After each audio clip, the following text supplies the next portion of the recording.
Kung nakinig lang siya sa tatay niya, tumakbo siyang president,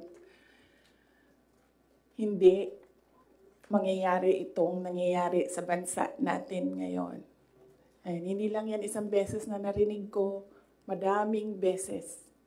Even kapag pumupunta ako sa mga iba't ibang lugar, diretso ako sinasabihan ng mga tao, hindi ka kasi nakinig sa tatay mo.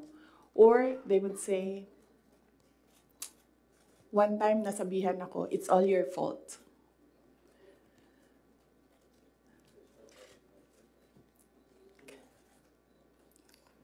Alam nyo, kasi I don't like talking about my life. I don't like talking about my feelings. I only want to talk about my work. Kaya hindi ako nagsasalita. Pero ganito yung nangyari. PRD never, ever asked me to run for president. Yan yung totoo. 7 times niya ako pinuntahan sa bahay ng nanay ko, sa bahay ng asawa ko. Hindi siya talaga nagsabi sa akin na tumakbo ka for president. In fact, sinabi niya sa akin, huwag kang tumakbo for president kasi nanggaling ako dyan, mahirap siya na trabaho, anak kita, naaawa ako sa iyo to go through what I had to go through. Yan ang sinabi niya sa akin, paulit-ulit. And sino ang witness ko to say na totoo ang sinasabi ko? Yung nanay ko. Because sa 7 discussions na yon, nandoon ang nanay ko parati. Nakaupo, nakikinig, hindi nagsasalita. There was only one time, one discussion na nagsalita yung nanay ko. Nilagay ko yung nanay ko doon para makinig siya sa aming dalawa ni PRD. So, on the hindsight,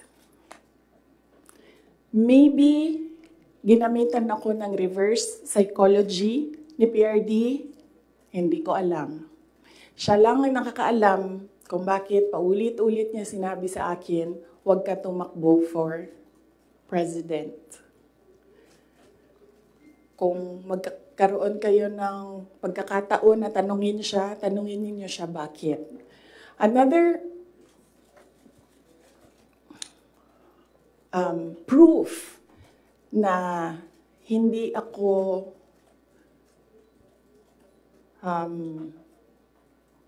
sinabihan ni PRD na tumakbong president, he left me a document, 2 papers in a folder. Unfortunately, naiwan ko sa bahay namin ngayon. Dala ko siya dito sa Manila para ipakita sa inyo, pero naiwan ko siya sa bahay. Ang nakalagay doon, so maybe the next time na magkita-kita tayo lahat, dalhin ko siya. You can read, but you cannot take photos. You cannot take videos of the document. Nakalagay doon, in gist lang. Sa left side, nagsasabi siya doon, hindi si PRD. Hindi si PRD ang sumulat nun, ibang tao. Nagsasabi yung tao doon, Sara should not run for any position. Dapat si Bongo ang tumakbong VP. Yun yung nakalagay sa left side na document. Nakalagay sa right side na document, Sara should not run for any position. She should endorse Bongo Rudy Duterte for President and Vice President. So yun yung proof ko. Yun yung dala-dala ni PRD na document nung last very last meeting namin. Dala niya yung document na yon. So yun yung proof ko na hindi talaga nagsabi si President Duterte na tumakbo ako for president. And even if nagsabi siya, hindi din talaga ako tatakbo for president. Maaga ako nagsabi sa inyong lahat. Sabi ko, I don't know kung may mga media pa at the time na nandito ngayon. Sinabi ko, wag nyo na muna akong tanungin about the presidency para hindi pa ulit-ulit yung tanong. Antayin nyo na lang January 2021. Pagdating ng January 2021, paalam ko sa inyo ang decision ko. Tatakbo akong president o hindi.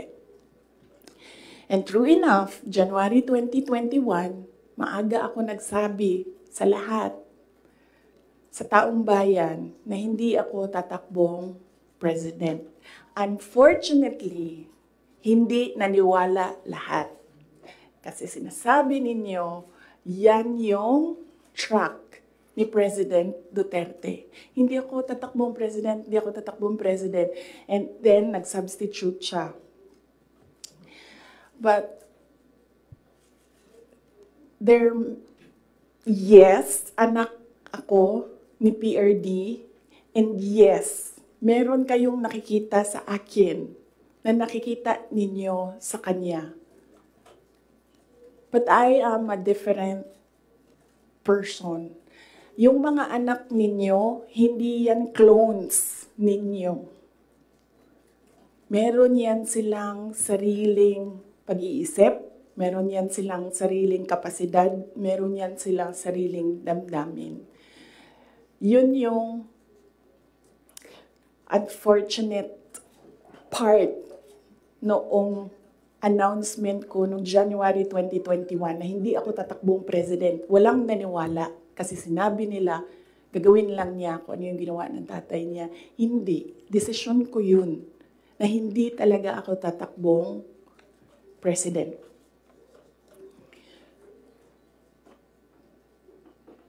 Because at that time,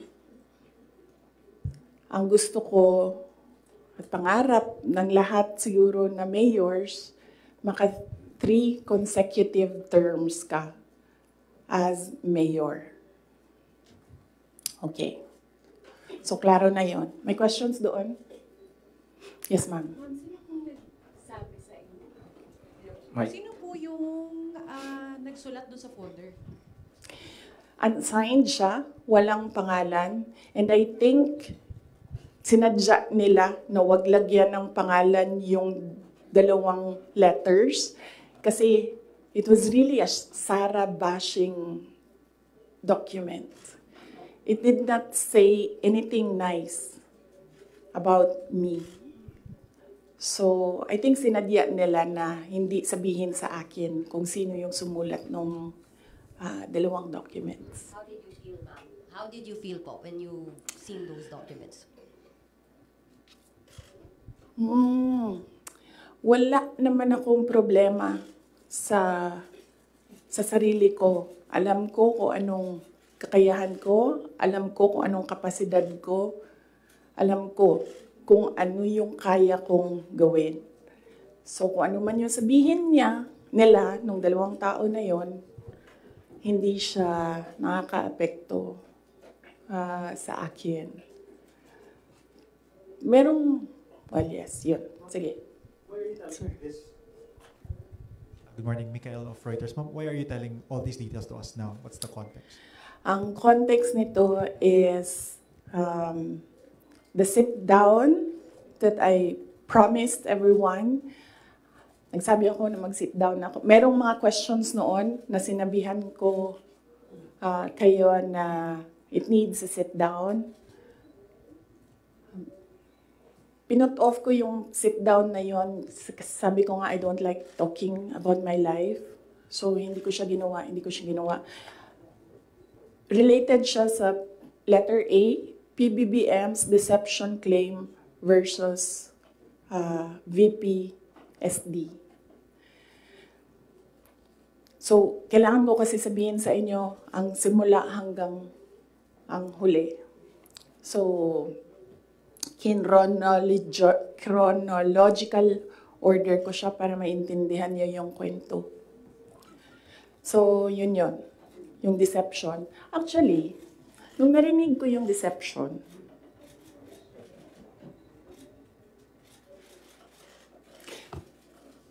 naisip ko pa, hindi ko na siya sasagutin. Kasi, for the love of God, presidente ka na. Importante pa ba yung nararamdaman mo?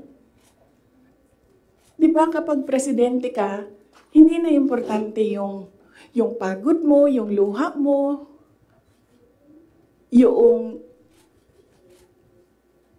fatigue mo, yung stress mo. Hindi na siya importante. Because when you are president, importante dyan yung nararamdaman ng taong bayan. Yung bansa. Yun yung naisip ko when I heard it na parang talagang may panahon ka mag-isip about deception ng isang babae dyan. Ang dami mong oras. Hindi ba dapat iniisip mo na yung mga taong gutom? Yung presyo ng gasolina? Yung darating na Christmas, kung sino yung maka-afford ng spaghetti, ng mango float, ng mga importante sa Noche Buena, ng mga bahay-bahay. Di ba yun yung... So may panahon ka talaga na mag-isip na, oh, this girl. So, inisip ko, hindi ko nasasagutin. Sandali lang hindi ako nagko-cocaine. Pero sobrang lamig niya na yung sipon. Sir, mangiyak tissue. Okay. Hindi ako umiyak. Hindi ako nagko-cocaine.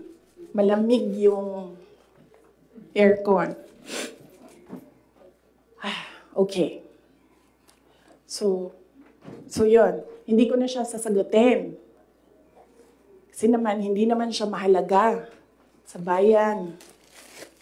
Pakialam natin sa kung anong nararamdaman ng president at vice president, di ba? Ako gani, sa Binisaya pa, dawat-dawat raman na. Di ba? Dawat-dawat rana. Ako, ginatira ko nila kada adlaw. I am a subject of a Mega Millions PR attack. I am a subject of a House Committee hearing. Pero hindi na importante yung nararamdaman ko dyan. Ang mahalaga, matuloy namin sa Office of the Vice President kung ano yung sinabi namin na gagawin namin.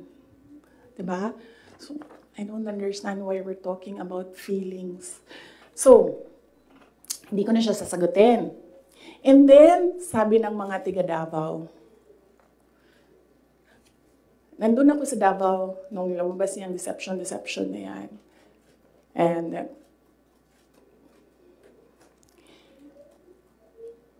iba-iba na yung reaction ng mga tiga Davao. And lahat, hindi maganda yung reaction. Yawa na, siya na'y nangilad, siya pa'y nang budol, siya pa'y bagagnaw, nga musulti, nga I was deceived. So I thought, well, I will not talk for myself, but I will talk for all the Filipinos nga ang nararamdaman nila ay hindi nabalik ang justice ng boto nila.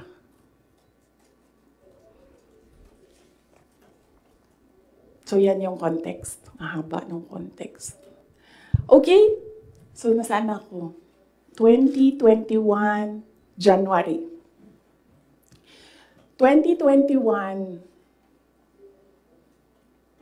October, filing. Kita ninyo ako nag-file ng mayor.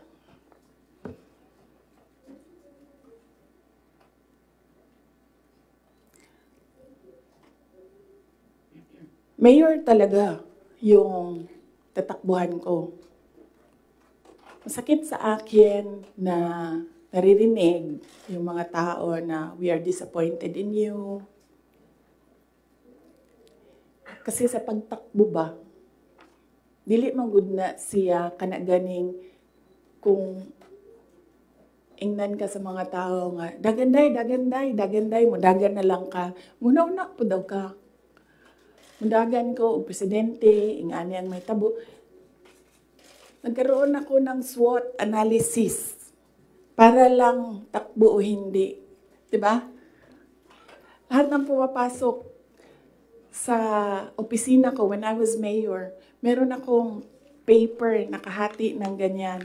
Okay, ikaw, you give me a pro and a con. You give me a positive and a negative running for president. Ganyan yung ginawa ko. And unfortunately, mas madaming negative kaysa sa lumabas na positive. And honestly, sa totoo lang, sabihin ko sa inyo, ang number 1 doon na positive, ganito lang.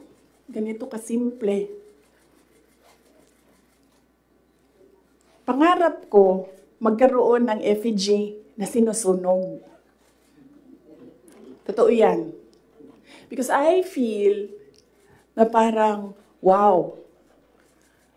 Sino ba sa inyo, sino ba sa atin ang ginagawa ng effigy? Diba? Sino ba sa atin ang meron talagang tao na hindi matutulog ng ilang araw para gagawa ng effigy tapos susunugin? Diba? So naisip ko, when I become president, meron akong effigy and susunugin nila and magpapapicture ako doon. Kasi hindi lahat ng tao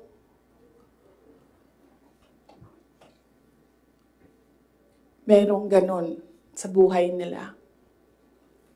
And then another positive was, mapupuntahan ko na lahat ng sulok ng Pilipinas. Makikilala ko na lahat ng mga tao, mga kababayan ko sa Pilipinas. Mapupuntahan ko lahat ng mga bansa na madaming Pilipino na nagtatrabaho doon, na tumutulong sa ekonomiya natin dito sa bansa. One of those positive things na nalista doon.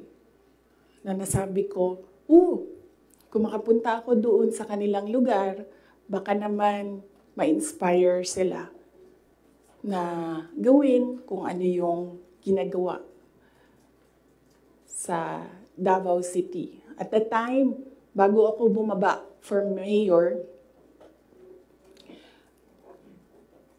Davao City, nabayaran namin yung utang ng Davao City. 0 ang utang ng Davao City.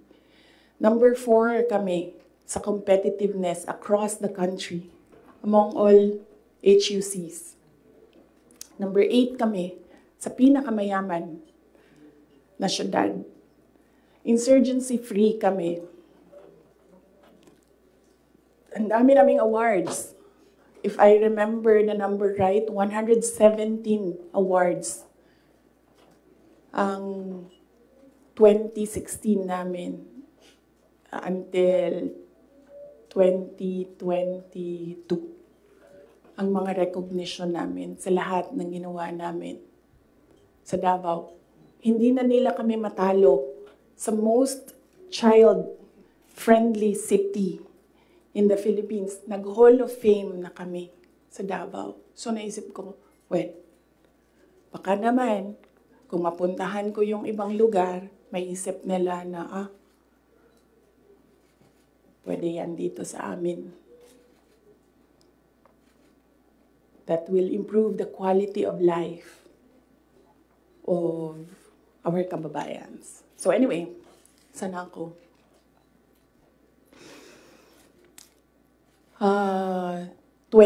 October, nag-file ako.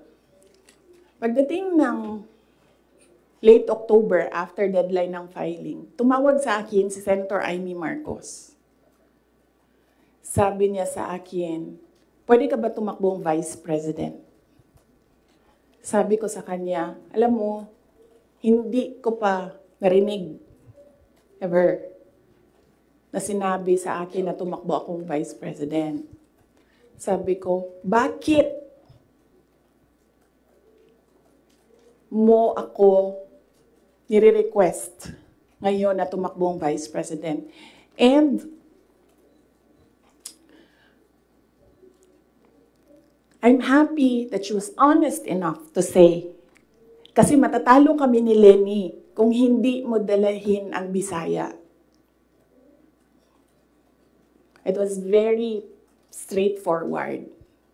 Now, it was all about winning, sinabi niya sa akin.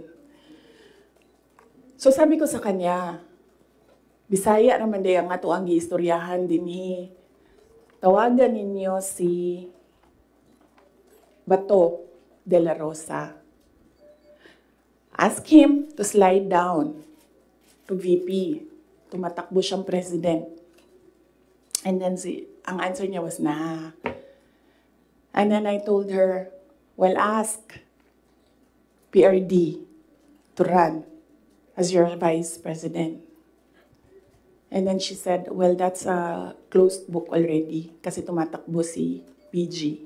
So, ask BG to run as your vice president. Mga Bisaya man tanan. And then she said na, I don't think kayanin na manalo kami kay Lenny. And then I said, ask Manny Pacquiao to slide down. He's already running for president. And she said, we already did. And Manny Pacquiao told us that God asked me to run for president. So how can you argue with God? Totoo yan. I don't think she will deny that. Very straightforward naman si Senator Amy Marcos eh. Mainit na siya ngayon.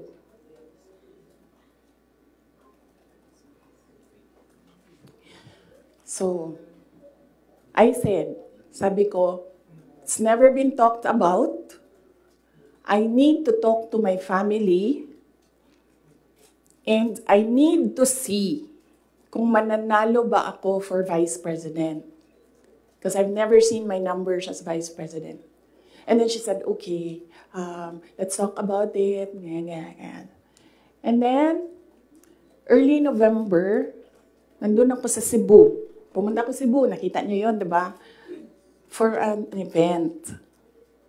And, nandoon din sila. Hindi ko alam kung bakit sila.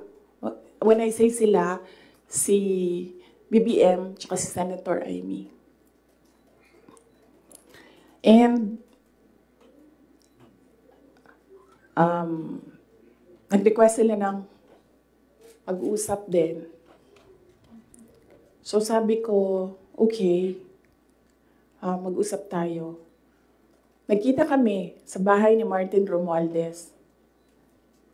Kasi gusto umeksena ni Martin Romualdez, gawa siya ng party-party ko noon na birthday. And then pag-upo ko doon sa, I think you see the pictures. Umupo ako sa couch, nasa tabi ko si BBM. Sinabihan ko siya, huwag ka maniwala sa kanila. Huwag ka maniwala sa mga taong nagsasabi sa iyo na tatakbo akong president. Hindi ako tatakbong president, sinabi ko na yan. So sabi niya, yes, I know. Sinabi mo na rin yan noong pumunta kami during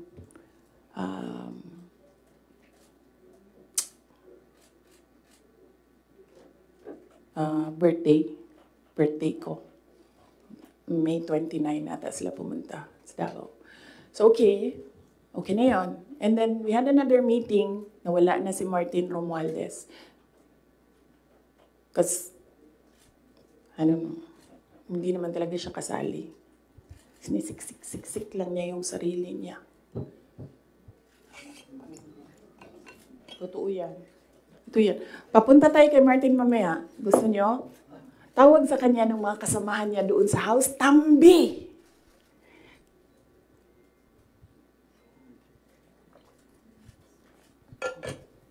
Anyway, nagkaroon kami ng ibang meeting. Sa Cebu pa rin. Face to face. Ako, sa BBM, Senator Amy, and one other person. He's a private citizen. Hindi ako nagpaalam sa kanya na sasabihin ko na nandoon siya. So may isang tao pa doon who can say that this really happened. So sabi ko, again, I've not seen my numbers. Kung mananalo ako. Sabi ko, okay lang sa akin tumakbong Vice President.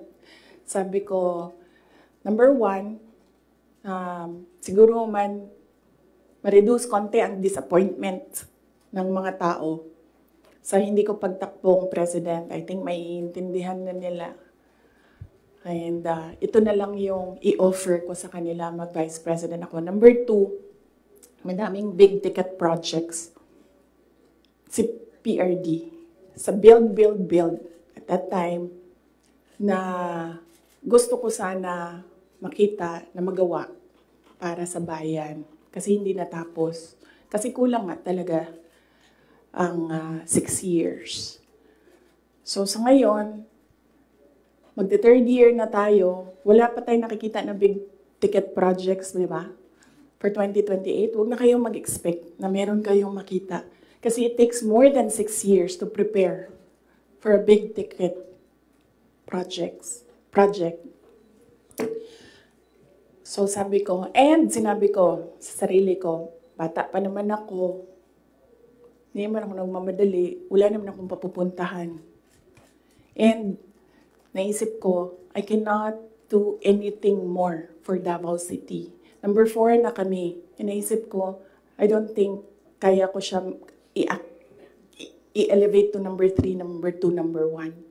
Hanggang dun lang yung kaya ko gawin. So, ibibigay ko sa iba. Maybe they have more ideas, more innovation para mapagawa nilang number 3 ang Davao sa buong Pilipinas.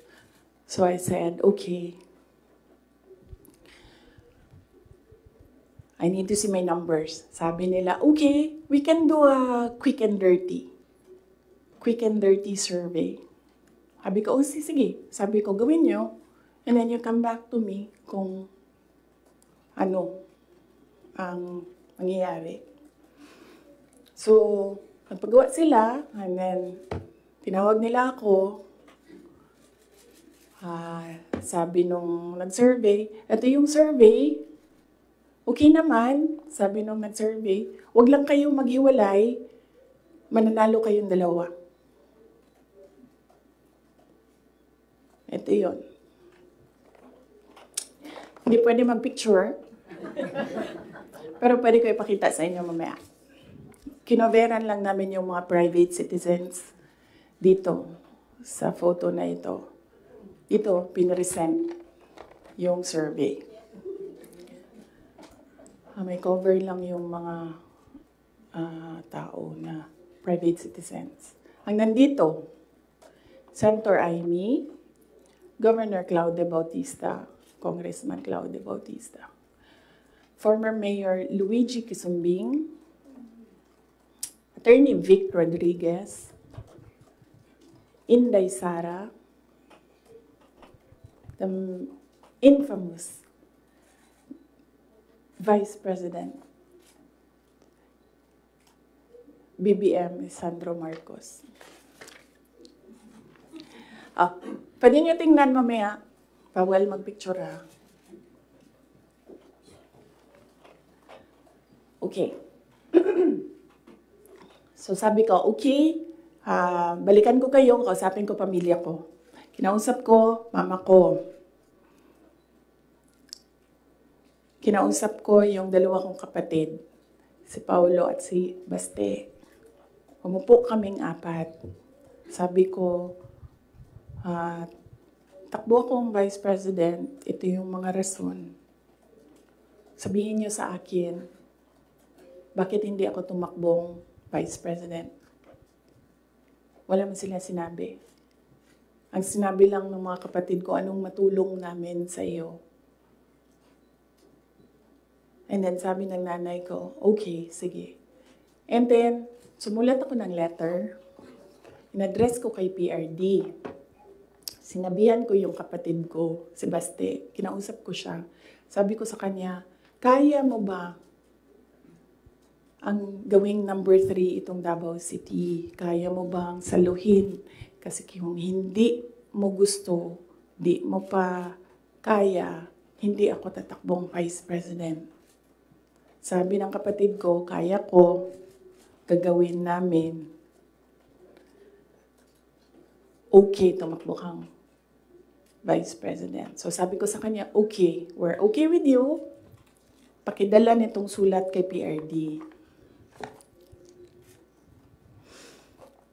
Sabi ng Baste, ginanon doon ng PRD, and then ginanon niya. And then he said, na, wala na akong masasabi dyan.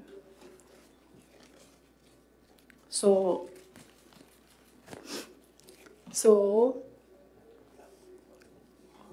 okay lang, sir, kasi kung babaan ninyo, masyado tayong madami dito, iinit siya. So,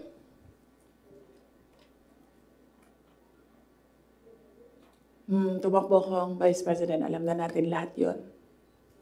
Ginawa ko yung kampanya, alam na natin lahat yon. Okay, so, no, hindi ko sinuway, hindi matigas ang ulo ko, hindi totoo na pinatakbo akong President, ni President Duterte. In fact, every time makita niya ako ngayon, sinasabihan niya ako, huwag ka tumakbong President. Sabi niya, yung dinadaanan mo ngayon, wala iyan. Kung ikaw ay President, mas mahirap pa.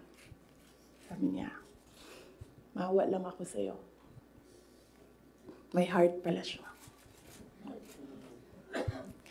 So, klaro na yan. Hindi ko kasalanan that we are on this road to hell. Hindi ko kasalanan kung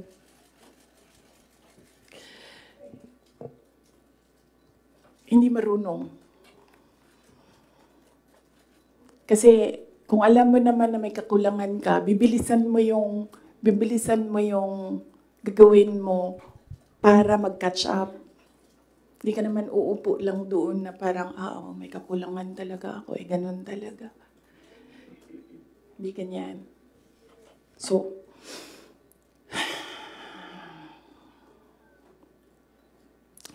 that's that. And then, ito na kami ni Mr. Deception.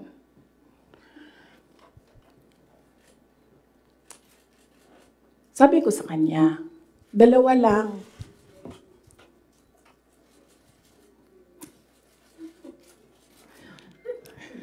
Para pantay. 2 lang. Sabi ko, 2 lang.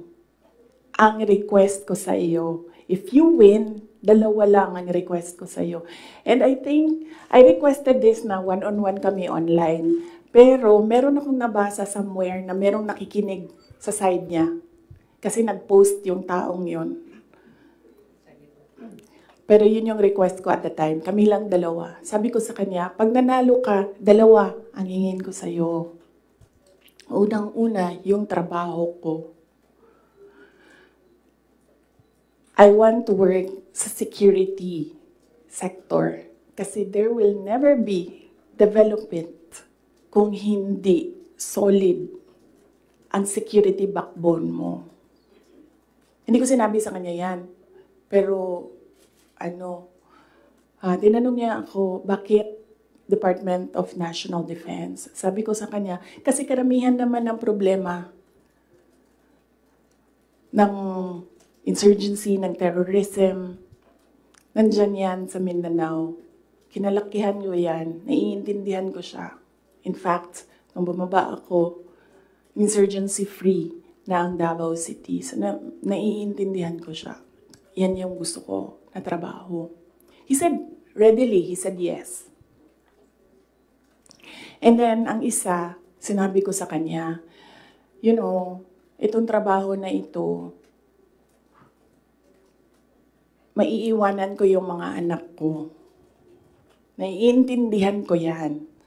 Handa ako dyan. Pero humihingi lang ako ng tulong sa iyo na suportahan mo yung air travel ko. Kasi maiiwan yung mga anak ko and gusto ko lang na pag kailangan nila ako, makakauwi ako sa kanila. Kasi itong mga bata na ito, lumaki sila sa akin. Since birth hanggang nag-decide sila na hindi na sila tatabi sa akin sa tulog. Nasa akin sila gabi-gabi. Except pag wala ako sa bahay dahil sa trabaho. So, pag sa bata kasi, hindi naman niya maintindihan na, oh anak, I have to consecrate myself into the service of the nation. Hindi mo naman pwede sabihin sa bata, yun, hindi maiintindihan yun. So sinabi ko sa kanya, supportahan mo lang yung air travel ko because I need to go home to my children. Kasi kahit na vice president ako, gusto ko pa rin na maalala nila na nandyan yung nanay nila dahil sa loob ng bahay. Hindi naman vice president tingin sa akin ng mga anak ko. Just plain, mama, may kailangan ako, mama, may problema ako. Sabi niya, yes. Dalawa lang yun. Sabi niya, yes. In fairness, hindi siya yung nag-umindi sa DND. Hindi totoo yan na hindi binigay sa akin. Binigay yan. Nung nanalo na, sinabi ko na ito dati, ulitin ko lang. Nung nanalo na kami, nakita ko yung boto. And then I realized, sabi ko, gagawin talaga ng mga tao na ipaaway kami para masira yung partnership. Yun talaga ang gagawin. Lalong-lalo na ng mga yellow, ng mga liberal. Kasi yun yung gusto nila. So sabi ko, they will exploit this. And dahil nasa DND ako, araw-araw ako pagdududahan. Anong ginagawa ng babaeng yan dyan? Saan na ginabuhat? Asam na siya gaadto. Planning ako dita. Planning to overthrow the government. Kasi DND yan. Hawak mo ang military. So sabi ko sa sarili ko, ayaw ko na magtrabaho ng ganun. Na araw-araw ka, pinag-iisipan na meron kang gawin. Samok ra siya ba, magtrabaho ka, unya na pay nga na nga intriga, madaot lang imuhang kamada. So ingon ko, sabi ko sa kanya, pwede ba ako lumibat sa education? Kasi 3 naman yung plataforma ko, mapayapang pamumuhay, trabaho, edukasyon. So sabi ko, pwede ako lumipat ng DepEd. Sinabi ko din sa kanya kung bakit. Ayaw ko na intrigahin ako. And then he said yes. So napunta ako sa DepEd. And then the other one, sabi ko, supportan mo yung air travel ko. Sabi ko, di na nangyari yun. Pinilit namin, hindi na natupad yun. Isang beses sinabihan ko siya. Sabi ko, pwede ba sabihan mo yung 250? Kasi ako ang priority. Hindi ikaw. Kasi yan yung usapan natin. Kasi naiintindihan mo, di ba? Na meron akong maliliit na anak. Tapos sinabi siya, do I have to tell them? Na semi-British accent. And I said, of course. Kasi presidente ka, ikaw magsabi. So hindi na, isang beses. And then one time, priority daw si Lisa. Hindi ko alam kung anong trabaho niya para sa bayan na ito. And then one time, priority daw si ganyan. So, I said, okay. This is,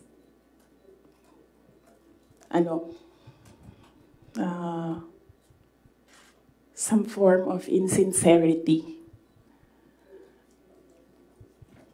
Okay. Wala naman problema yan. Maliit na bagay lang yan kasi akin. Problema ko lang naman yan, di man yung problema ng bayan. Problema ba ng bayan? Paano ako babiyahe?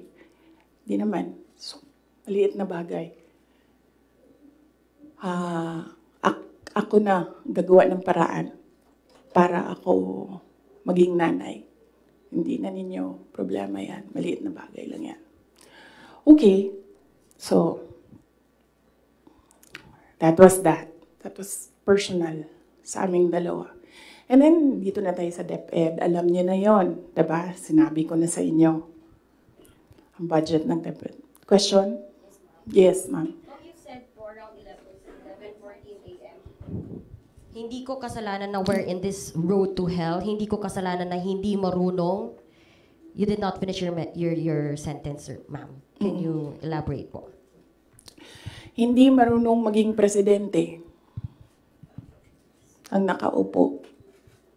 Kasalanan ko ba yun? Hindi. Ba't sinasabi ng mga tao, kasalanan mo kasi hindi ka tumakbo, ikaw sana yung presidente, hindi siya. But then I said, maaga ako nagsabi na hindi ako tatakbo for president. May madaming mga negative doon sa listahan. Okay. So, yes, sir. Yes. Sir, tapos ka na. Balikan kita. Ikaw muna, sir. Hanggang anong oras ito, JC? It's up to you, ma'am. To you.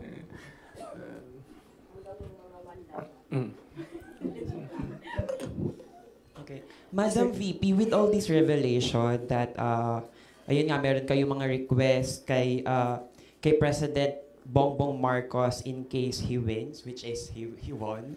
And of course, yung conversation nyo with Senator Amy Marcos.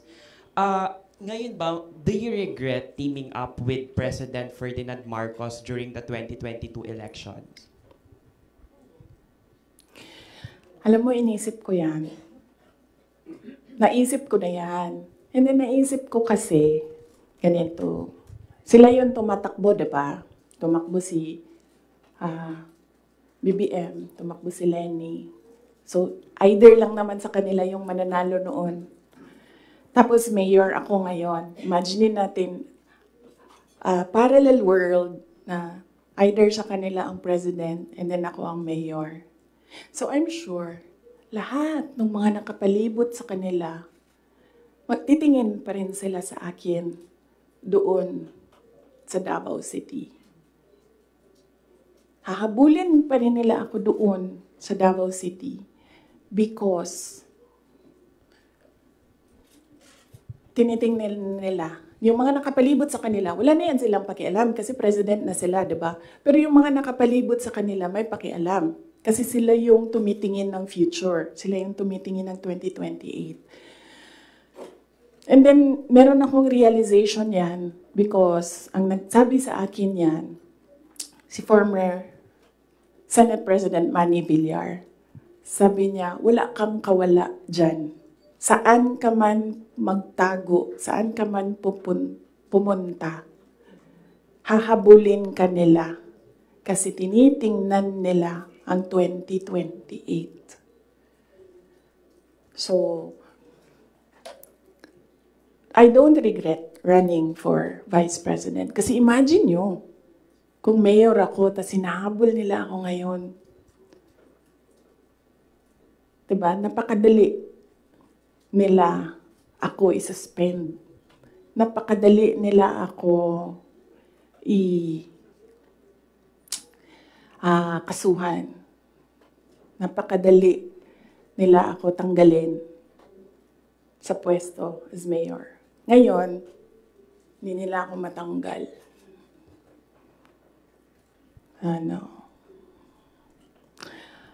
They can drag me to hell. Pagdating nila dun, ako pa rin yung presidente ng impyerno.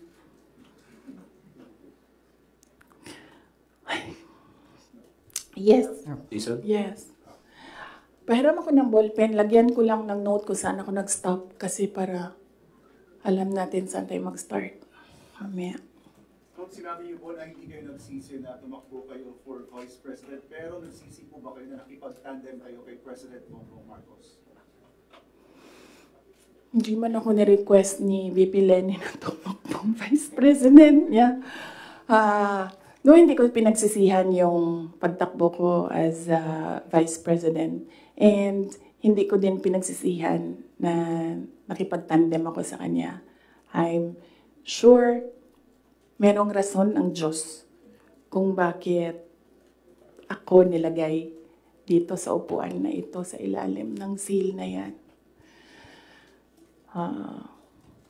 Para rin siguro sa kanya, para kay BBM, or para sa bayan, hindi ko alam kung anong rason ng Diyos. Sometimes, or all the time, hindi natin nakikita ang rason ng Diyos. Nakukonect na lang natin siya kapag meron ng ibang nangyari sa buhay natin.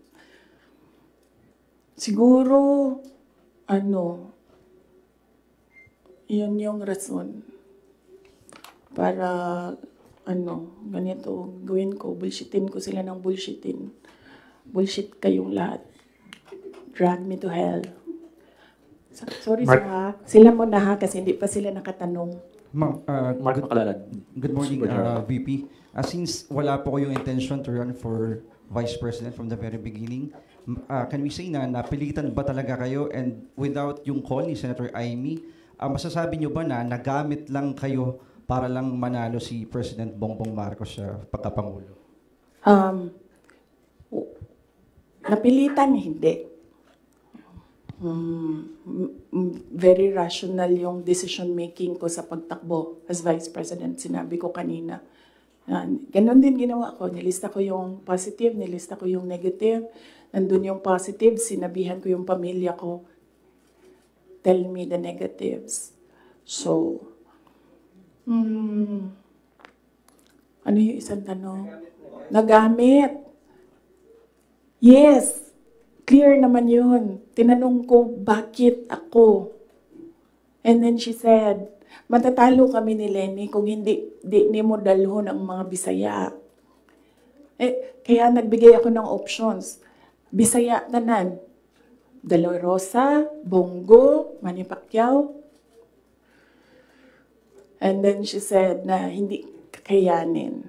Except for Manny Pacquiao, hindi naman siya nagsabi na hindi kakayanin. Ang sinabi lang niya, nag-refuse si Senator Manny Pacquiao. So, of course, ginamit nila ako para manalo sila. Obvious naman yun. Gusto niyo makita yung survey? Hindi ko siya dala. Pero next time dalhin ko, and then pwede kayo tumingin pero hindi kayo pwede magpicture. Ma'am, Yes, ma'am. Joel, DWIZ. Yes. Ma'am, good morning. Ayong buntag, ma'am. So, tanaw ni mo, ma'am, sa tingin mo, ma'am, dapat tumakbo na lang po kayong presidente? Hindi din. Kung papabalikin ako, tatakbo kang Vice President. Lagay ko dyan. Drag me to hell. Ma'am Marlene po, from Radyo sa Estranta. Here po, ma'am. Yes, ma'am. Ma'am, having said na hindi mo kasalanan na hindi marunong maging presidente, yung nakaupo ngayon, ibig sabihin ba, ma'am, hindi po kayo kontento sa trabaho po ni Pangulo? Kaya nga umalis ako, di ba, sa administration. Hindi ko na gusto yung mga naririnig ko dun. Hindi ko na gusto yung mga nakikita ko dun. Kayo, kung gusto nyo ng pera, natatakot kayo, kayo lang. Huwag niyo na ako isali.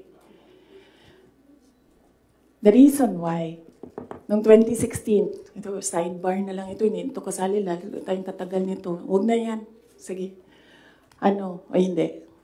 Hindi ko na gusto. Kung presidente niyo siya, okay lang. Ako, hanggang vice president lang ako. Hanggang number 2 lang itong bansa na ito. Wala itong number 1 para sa akin. Yes? Bea Mamboracho. Yes po. Hi ma'am, kanina po kasi sinabi nyo na, ma'am here. Yes. Kanina po kasi ma'am, sinabi niyo po na hindi ka naman po inask ni VP Lenny para maging vice president niya. Did you somehow wish na sana inask ka na lang po niya na maging vice president niya to run alongside her?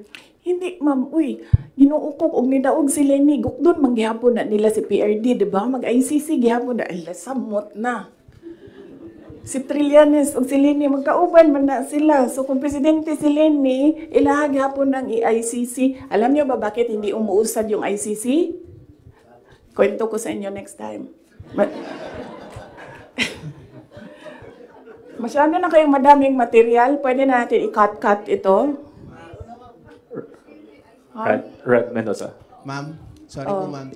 Ma'am, may hanging question ako sa inyo the last time kasi ito yung tungkol dun, yun nga, you're referring nga yung tungkol doon sa tandem ninyo with the President, BBM. And do you think po ba may regret po ba din kayo? Kasi yung mga supporters ninyo were forced to vote for the President as tandem.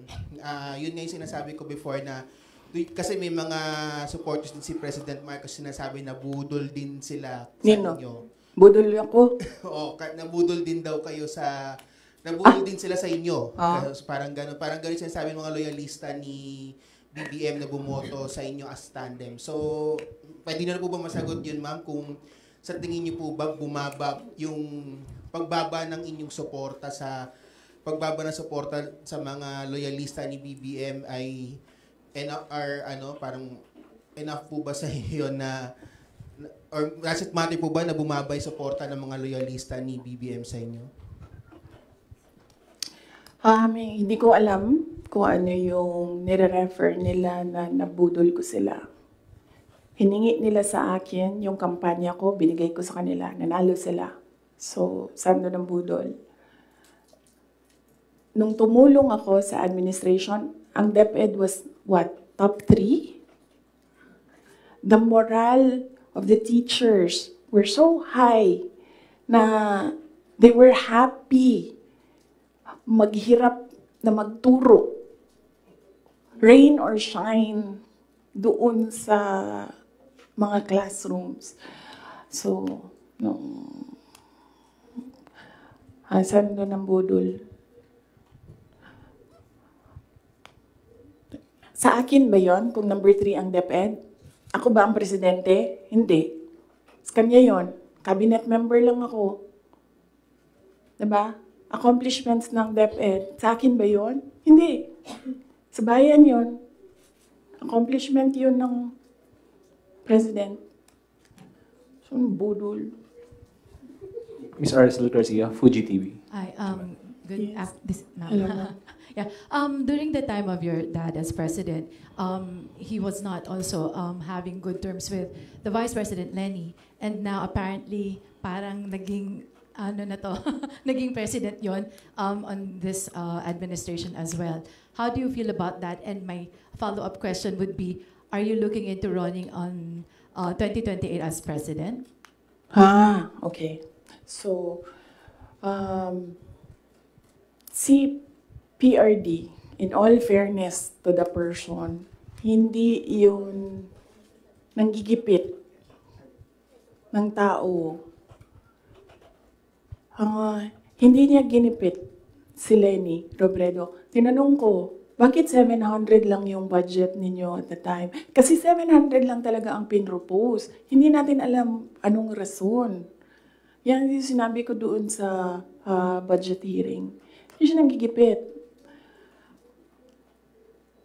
Sinuspend ba ni PRD o tinanggal sa pwesto mga politiko na kaibigan ni Lenny? Lahat ng mga tumatanggap sa kanya doon sa iba't ibang lugar, nasuspend ba yun? Nawalan ba ng budget? Wala naman. I don't remember anyone ever complaining na naalis sila sa pwesto kasi kaibigan nila si Lenny Robredo. Wala. So, hindi yan siya mahilig manggipit ng kalaban. Kung maalala niyo, kalaban niya sa politika, hindi sa personal na buhay. Sa politika, si Speaker Nograles, never yon nagipit sa Davao City. Si Trillanes. Yan. Mortal enemy niya si PRD. Si PRD thinks nothing of him. Pero, ginipit ba yun? Wala. Diba? Kita nga natin siya kung saan-saan. Kita nga siya sa kasamang Lance Mego, Diba? Newswatch Plus. Good morning, ma'am. Hello. Good morning. Yes, sir. Good morning po. So, since we're on the topic of the 2022 elections, recently po kasi nagkita si Pangulong Bongbong Marcos at si Vice President Robredo sa isang event sa Sorsogon. And may sinabi po si Pangulong Marcos na this may be a step for political reconciliation. How do you feel about this meeting and that statement? Wait lang ha. And the 2028 question, ma'am. Oo. Sa sunod na lang yan, ma'am. Ano ba yung sinabi ko na date? Kailan nga ba yun? Fourth quarter of 2026. Fourth quarter of 2026. So, kung mag-advise ako kay Lenny,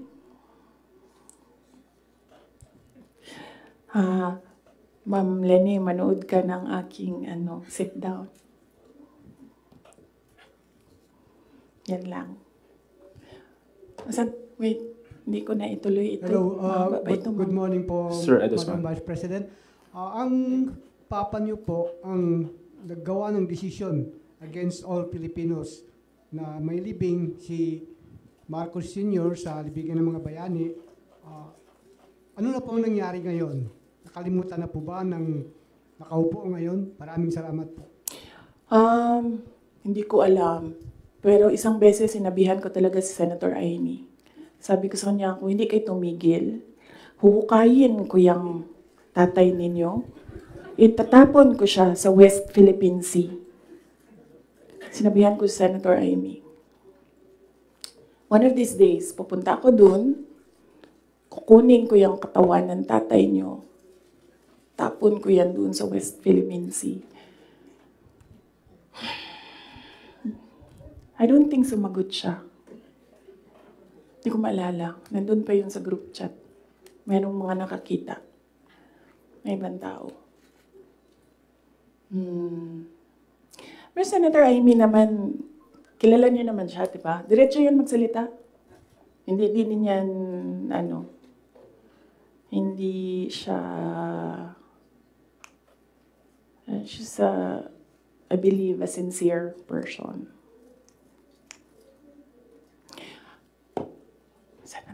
Yes, sir. Can you substantiate your claim na hindi marunong maging presidente? Presidente na nakaupo ngayon. And you mentioned na hindi mo na gusto yung mga nakikita at naririnig when you were there. And second question mo, I'm genuinely curious because you had a long narration of what transpired from 2021 until 2022. And there was a lot of negotiating and there was a lot of political discussions on who to run, who will step down. But I'm genuinely curious, ma'am, where's the public in all of these discussions?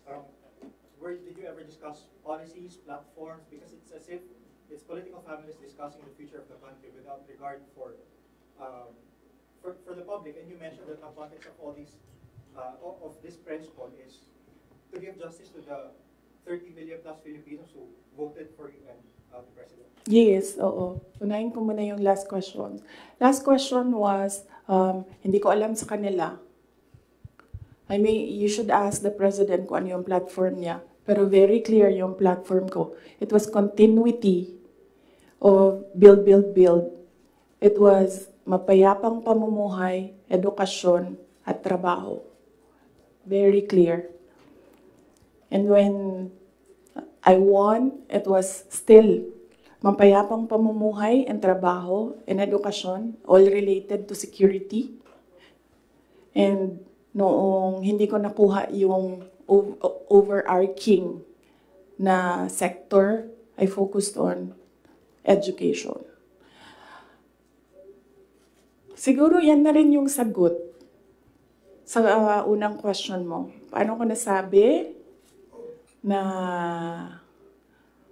isubstantiate ko yung sinasabi ko. I don't ever remember may platform siya na sinabi kung anong gagawin niya para sa bansang ito. Di niya sinabi ano ang gagawin natin sa food security. Wala siyang sinabi kung anong gagawin natin sa inflation na darating. Kasi alam naman natin na at the time na darating yun eh. Kasi nakikita na, na-forecast na siya. So, yan yung pagsasubstantiate ko sa sinabi mo. I don't ever remember, may plataforma siya, I don't ever remember him discussing kung ano ang gagawin sa problema ngayon. Alam niyo noon, pag pumupunta ko sa 7-Eleven, expensive yan na tindahan, di ba? Ay, sorry, 7-Eleven. Pero yes, expensive sila. Kasi, ano sila, go-to. Mabilis ka makabili, nandun yung kailangan mo. 1,500 ko noon. Bili na ako ng corned beef, bili na ako ng tinapay, bili na ako ng kung ano-ano. Ngayon, ang 1,500 ko, tsokolate na lang ang mabili ko. Tsaka ice cream. Wala na ang corned beef, wala na ang tinapay. So, yes. Just a very quick follow-up. Oo. Did the conversation happen between you and Senator Amy na you mentioned natatapon Hindi kasi conversation yun eh, group chat yun. Tapos, noong banat sila ng banat, sinabihan ko na talaga siya. Sabi ko, one of these days, huhukayin ko talaga yan. Tatapon ko yun towards Philippine Sea, yung tatay ninyo. Okay, so, pwede tumuloy na muna tayo, ha? Kasi gutom na ako. Ma'am, Ma'am, Kelly Cordero po from Bombo Radio. Ma'am, since sinabi niyo po na hindi niyo nagugustuhan po yung pamamalakad ngayon ni PBBM, kung irarank niyo po in a scale of 1 to 10, 10 is the highest, ilan po ang rate niyo sa performance po ni PBBM? Nasabi ko kanina, 10 is the highest, 1 lang ang rating niya. Sabi ko na kanina, di ba, kung kayo gusto niyo, wala man akong problema. Huwag niyo na lang ako isali. Ako, hanggang number 2 lang ako. Wala ang number 1 ang Pilipinas ngayon. Kung meron man, ang daming number 1, iba-ibang direksyon sila.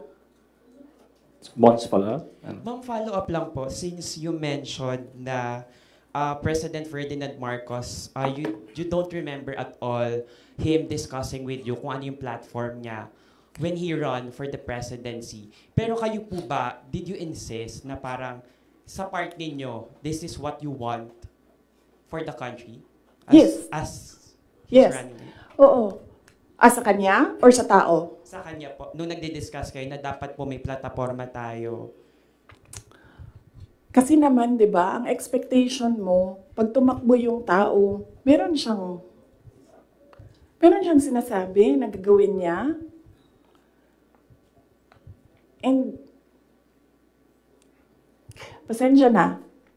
Pero nung nakaupo ako doon at the time, hindi ako nakikinig sa kanya. Ang naririnig ko lang, sama-sama tayong babangon muli. Apparently, yun lang yung naririnig ko. And when you say, sama-sama tayong babangon muli, you will do something to make this country the best that it can be. Kasi sama-sama tayong babangon muli, di ba? So, ibig sabihin, walang maiiwan. But apparently, madami ang naiiwan ngayon. Yun lang naririnig ko noon. Ang mali ko ata is nag-assume ako na when you say, sama-sama tayong babangon muli, gagawa ka ng mga bagay para sa bayan at para sa taong bayan. Nag-assume ako na ang gagawin niya ay mas maganda pa, mas maayos pa, mas magaling pa sa lahat ng dumaan na presidente. Sir, ako din kaganyan sa'yo. Tapusin na natin ito. Otherwise, hindi tayo matapos ngayon. Babalik tayo bukas, Sabado. Ma'am, ikaw lang yun at ako, ma'am. Sila, they want a weekend, ma'am.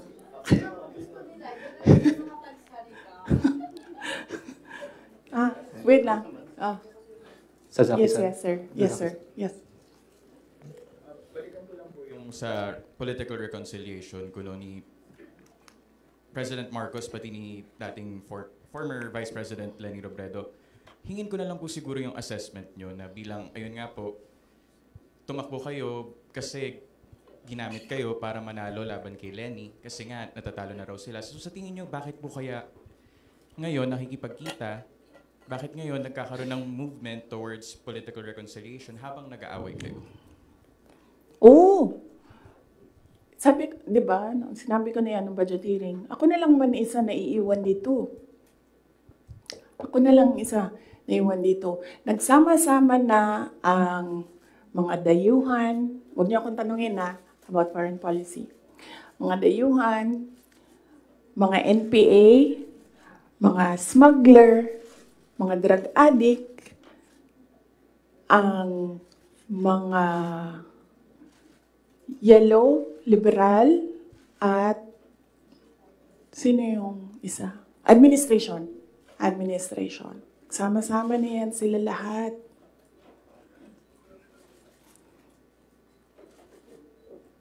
Ako lang na naiwan dito sa... Kaya nga, ito lang ang lamesa natin. Kasi ako lang mag-isa na. For what? I think, di sila ganahan siguro sa kuha. Tingalig di sila ganahan sa kuha. Gana mo ginong mga insecure.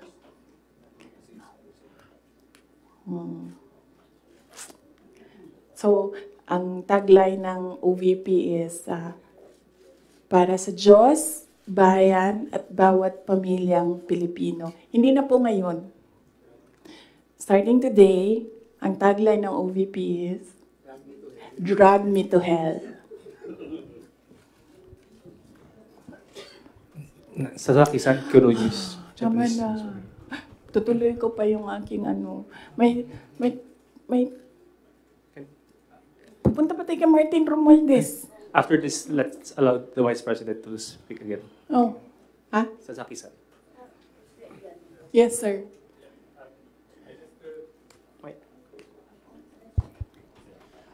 I just wish to have a question. If you didn't participate, if you didn't join UNITEAM as a vice president 2 years ago in the election, do you think BBM could not elected? And do you think that was better result for people of the Philippines? And also, do you feel your contribution was underestimated or ignored by the administration? Contribution to the campaign, to the election. Okay. If I did not run, would he have won? I do not know. I've not seen his numbers without my number, but I'm sure their side has seen his numbers against Leni Robredo with and without Sara Duterte. So, I've not seen it. I wouldn't. Maybe I think they know that they will not win because that was what Senator Aimee said. We cannot win against Leni Robredo without Visayas and Mindanao.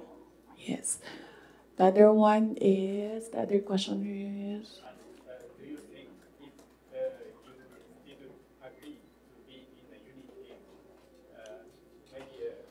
maybe BBM would not be elected? Is that better result for the people of Philippines now, do you think? If I wouldn't know as well.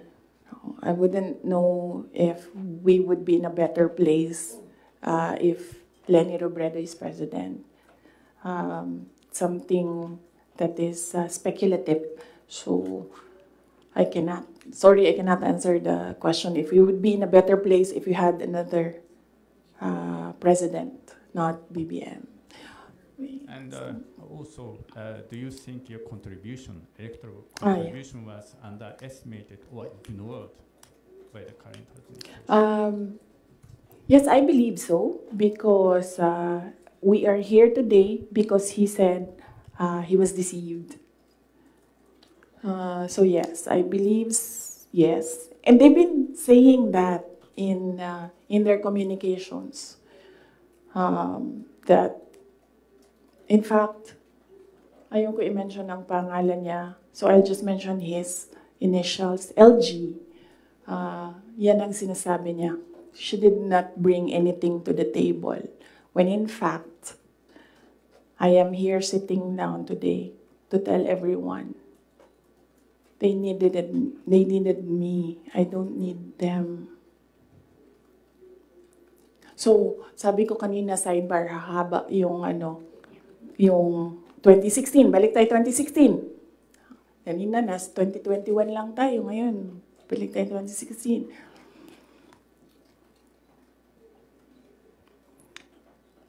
Maalala ninyo, ayaw tumakbo ni President Duterte ng president kung hindi ako tatakbong mayor. Paulit-ulit niya yan sinasabi, hindi ako tatakbo kasi si Inday Sara ayaw niya tumakbong mayor. Because humindi na ako sa politika noong 2013. Sabi nila, tumakbo kang congressman. And I've never liked legislation. I'm better at execution. So, sabi ko, no, hindi ako tatakbong congressman. I'd rather work sa law office. So, 2016, sabi ko, no, I'm done. Bahala kayo kung ano yung gusto nyo. But he said na, no, I cannot run kasi ayaw ni Inday Sara tumakbo. Ayaw ni Inday Sara tumakbo ng mayor. And then, pinilit ako ni BG, said some things, pinatawad ko na siya ngayon. He said some things doon sa akin that I said, okay, sige. Kung yan ang gusto ni PRD,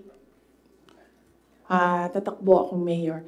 You know the reason why ayaw niya ng ibang tao? Ako lang ang gusto niya. Because I don't take bullshit from anyone. Even President Duterte.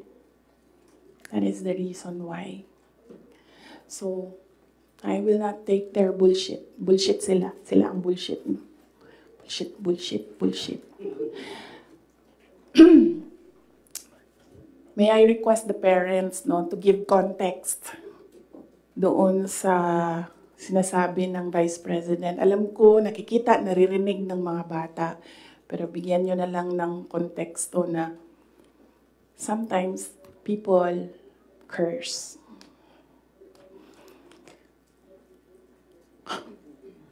Ano na? Oh, so DepEd. So, personal, and then, bakit ako nag-resign, umalis sa administration, DepEd. Alam niyo na yon. Sinabi ko na yan, 2 tao lang nagkukontrol dyan. Ulitin ko lang mabilis. Si Zaldico, Martin Romualdez. Kita natin yan. Tingnan nyo ang NEP, tingnan nyo ang GAA, tingnan nyo ang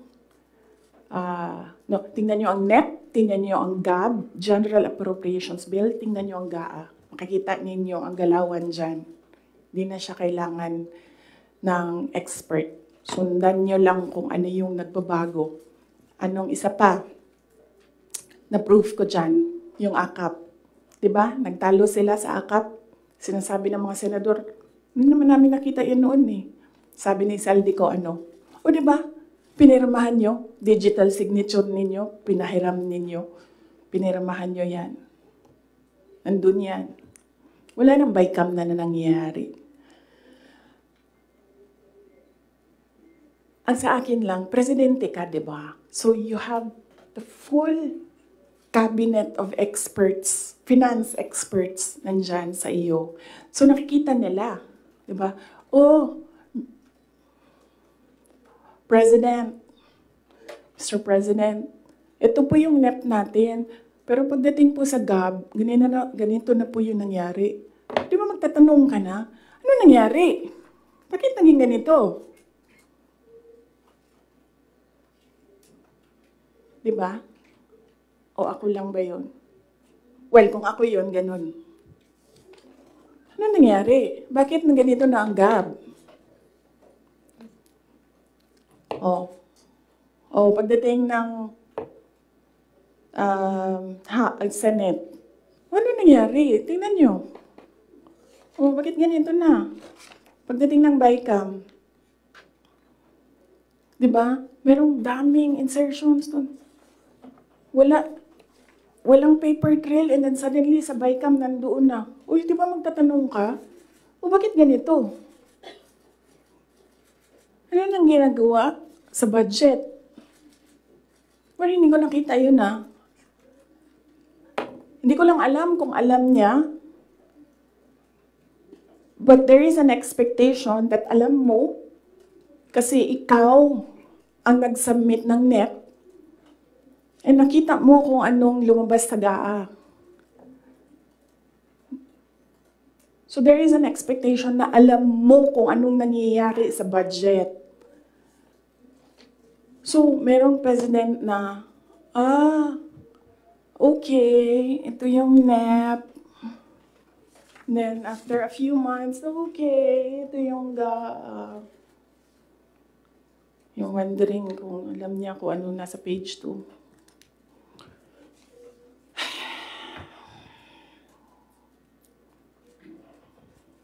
So, that's DepEd, budget.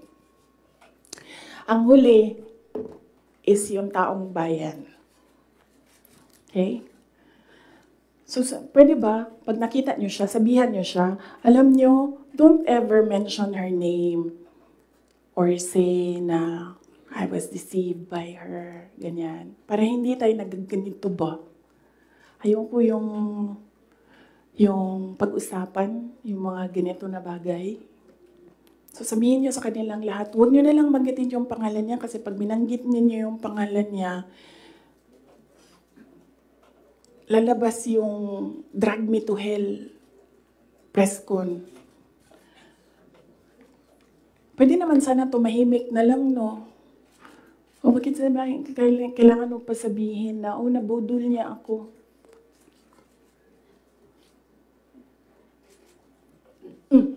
So, taong bayan.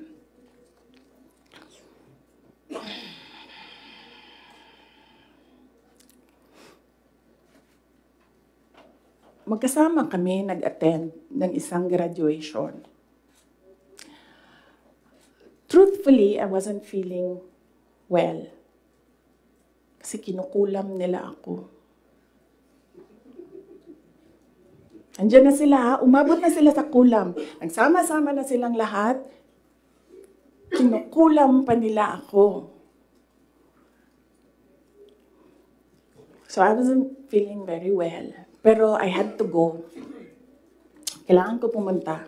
Kasi para naman sa graduates yun. Hindi para sa akin yun. That's their happiest day. So nagsama kami.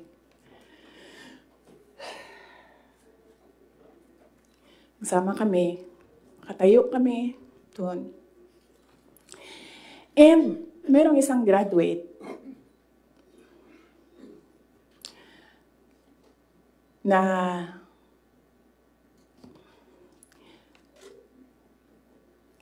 alam nyo, para sa akin, there was some sort of inappropriateness sa ginawa ng bata. Pero bata ito eh. So ikaw din, meron ka din dapat sana sigurong pag-intindi kung saan nanggagaling yung bata. And ang reaction mo, ang response mo, should be so that the child will learn a lesson. So meron isang graduate. Sabi nung graduate, Mr. President, can I have your watch as a graduation gift?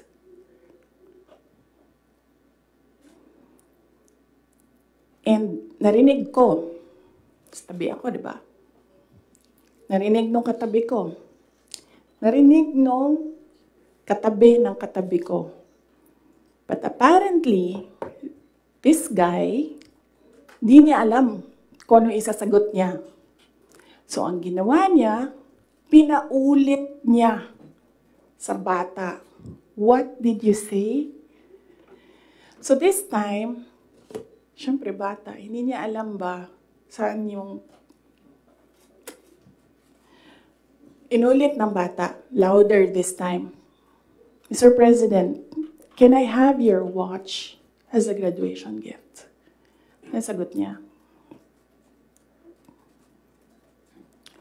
Why? Why will I give you my watch? At that point, may sakit na ako. I wasn't feeling very well. Nandun lang ako, nakakatayo ako doon kasi may gamot ako. Gusto ko tanggalin yung ulo niya ba?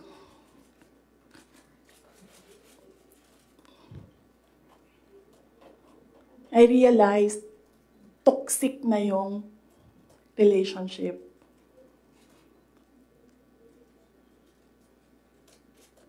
And it did not help na itong dalawang katabi ko, tumawa pa. Pinagtawanan pa nila yung bata. And I saw the humiliation sa face ng bata. I wanted to help him. Gusto ko sabihin sa kanya, itong relo ko na lang, relo ito ng Vice President, ito relo ng Presidente, pero I hope this will do. And then I realized na baka mas lalong mapahiya yung bata if I do that. So I just imagined myself cutting his head. Gusto ko, ganun din ang gusto ko gawin doon sa mga katabi ko. So na-realize ko, toxic na ito.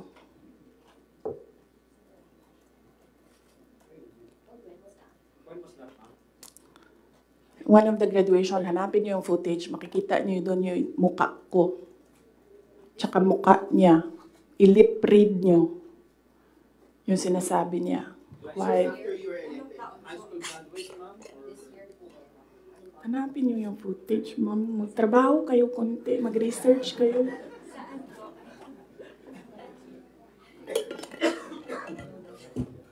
So, gusto ko sabihin sa kanya, bago ko tanggalin ang ulo mo, yang batang yan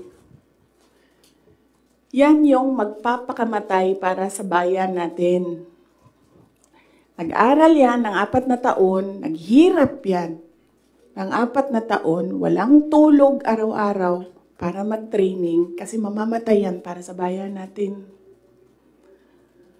Yan yung batang yan, ang mapuputulan ng daliri diyan sa fiasco ninyo sa West Philippine Sea. And then, I'll cut his head. So, doon, na-realize ko, toxic na, di ba? Ganyan na yung imagination mo. Ang imagination mo, sinasakal mo na yung tao. And then I said, this is over. Tapos na. And then, so hindi pa natigil. Doon sa Tamayong, sa barangay Tamayong, sa Davao. Alala niyo? Pinupuk-puk nila yung mga tao doon. Hinampas, pinupuk. Doon sa diversion road ng Davao City, tinirgas nila yung mga tao doon. Isang tao lang ang hinahanap mo, ha? Bakit mo pukpukin yung 30. Bakit mo i-tear gas yung 100? Paano nag-surrender yung tao? Di ba kinausap lang? Kinausap lang siya. Mag-surrender ka. And then he said, okay, I will surrender. So anong purpose na pukpukin nyo? Yung tao na hindi naman niya alam na saan si Pastor Kibuloy, nandun lang siya, nagtatrabaho, dun siya nakatira. Anong purpose? Anong purpose na i-tear gas mo yung tao for expressing his desperation, his frustration, his anger? Para lang maghanap ng isang tao na in the end, paano nag-surrender? Kinausap. Nag-surrender siya.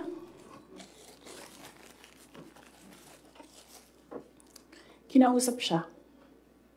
Walang napukpok, walang natirgas, walang nasaktan. And then, kailangan nyo talaga ganunin ang mga tao. And then I said, it's all over. So, umupo ako with the table ko sa DepEd at the time.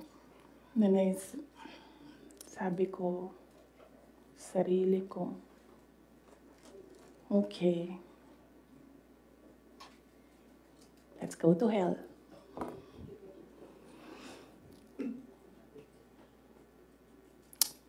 So,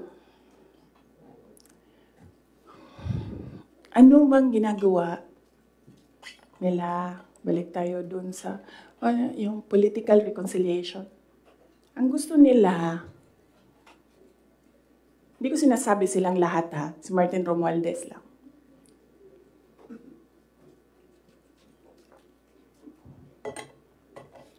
Ang gusto ni Martin Romualdez, mag-president. Nakita ko yan sa kanyang mata noong ilang oras na tayo? 1 hour and 31 minutes na yun nandito.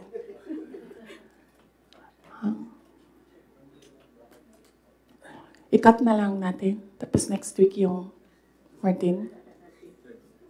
Pwede, madami na kayong material, di ba? Okay na yun? Oh. Sige. Ang questions natin doon lang sa 1, 2, 3 ha. Sa personal, sa budget, sa DepEd, and kung the way he treats. Alam nyo, may red flag na yan noon eh. Nung kampanya, may red flag na yan. But unfortunately,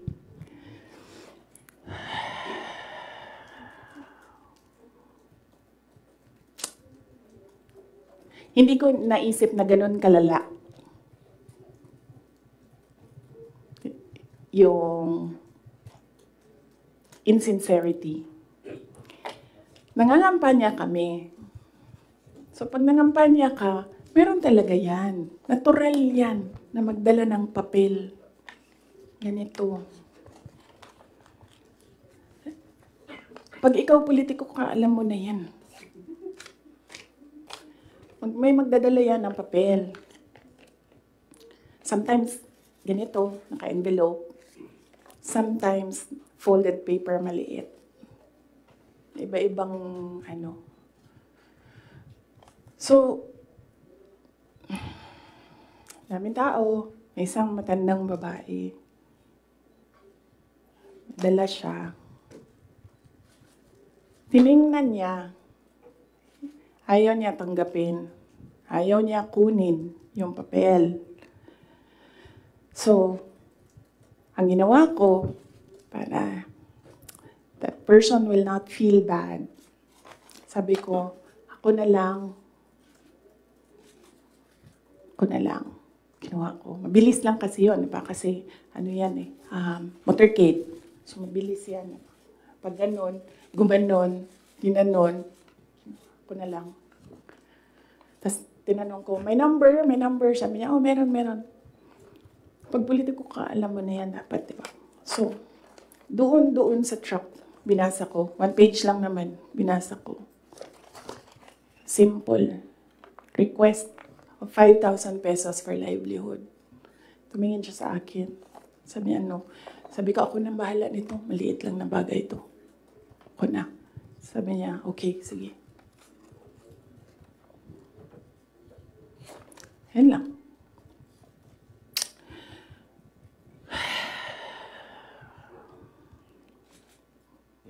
Alam mo yun, maliit na bagay yan ba? Kunin mo, basahin mo, may number dyan, tawagan mo, and then you say, okay, ano ang mga documents na kailangan namin? Okay, bigay mo. And then, okay, complete documents. Ayan, tapos. Alam mo, for some people, wala lang yung 5,000. But for other people, 5,000 is everything. Alam mo, merong governor ngayon, hanapin niyo siya. Hindi siya nag-BBM. Kasi, at first ayaw niya sabihin. Kaya ayaw ko sabihin yung pangalan niya ha, kasi ayaw niya talaga ikwento. Pinilit-pilit namin siya, bakit ayaw mo mag-BBM? Bakit ayaw mo mag-BBM? Ayaw ko sabihin kung sino yung kasama ko, pero may kasama ako. And then, bakit ayaw mo mag-BBM? Sabi nung kasama ko, kausapin natin ito, iupo natin tong governor na ito. Sabi ko, okay, sige. Sabi ko, bakit ayaw mo mag-BBM? Sabihin mo sa akin. Bakit ayaw mo? Ganon din ang kwento ng governor. May ibang version lang, konti. Hindi straightforward na ganon. Ang kwento ng governor, siya nakita ko with my own 2 eyes kasi ako yung nag-i-escort sa kanya. And for that reason, hindi ako mag-BBM. Okay na, sabi ko sa kanya, okay, di na magsara ka na lang. And sabi niya, sige, ikaw walang problema.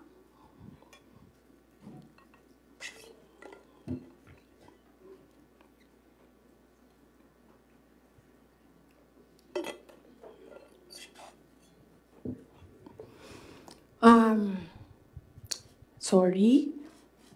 Nag-sorry ako sa mga members ng Kingdom of Jesus Christ. Kasi I asked them to support President Marcos during the elections. And individually, kapag merong lumalapit, nagsasabi na, we are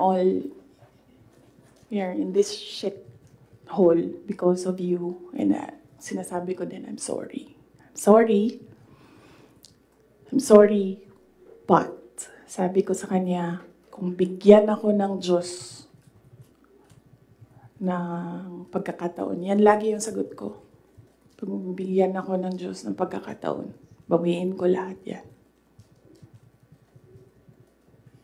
Hindi ko bawiin yung nangyari, babawiin ko yung dapat para sa bayan. Alam nyo, next week na lang yung kay Martin. Pero si Martin talaga is an embarrassment for the Philippines in the global stage. Kakahiya. Next week na lang or next week after Undas. After Undas, pag-start ng house. No? Pwede. Pagbalik ng house. Kasi I think nakabakasyon pa sila lahat. Ma'am, question lang. Ma'am, nag-campaign kayo ni PBBM together. Ilang buwan din po yun. Magkakasama kayo araw-araw, almost araw-araw. And then, syempre, naging member kayo ng cabinet. Bakit po hindi kayo naging magkaibigan despite yung matagal na pagkakasama po ninyo?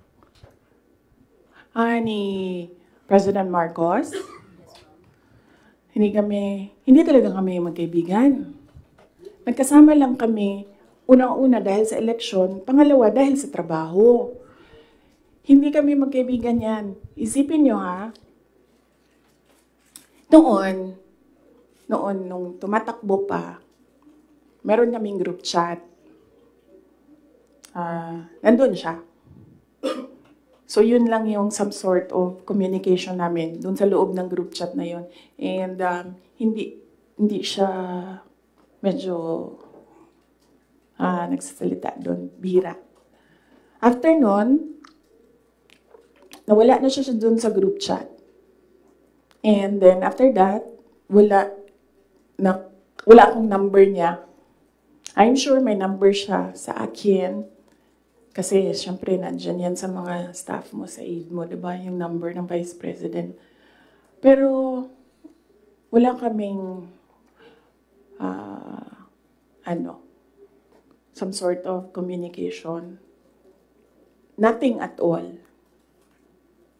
Except nung magkasama kami para mangampanya. Yan lang. Sa labas niyan, wala na.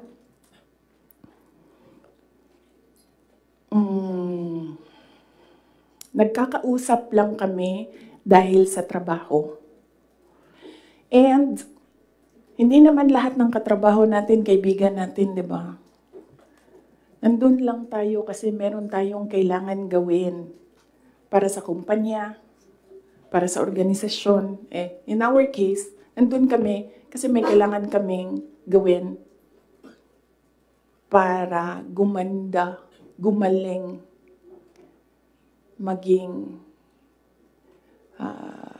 sustainable yung Pilipinas.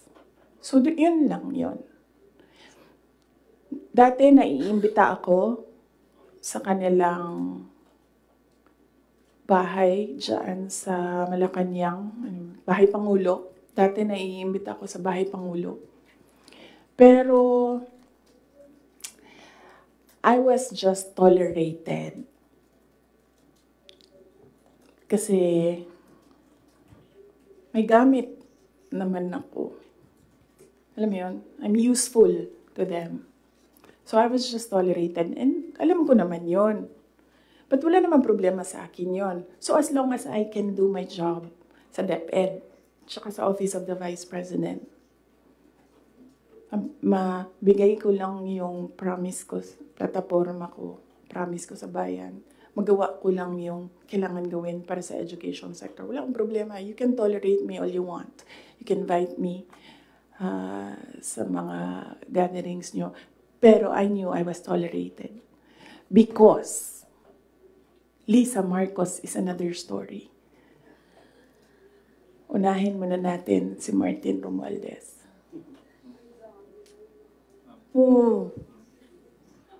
Kaya nga sabi ko, sabihan niyo sila, huwag nila banggitin yung pangalan ko. Yes.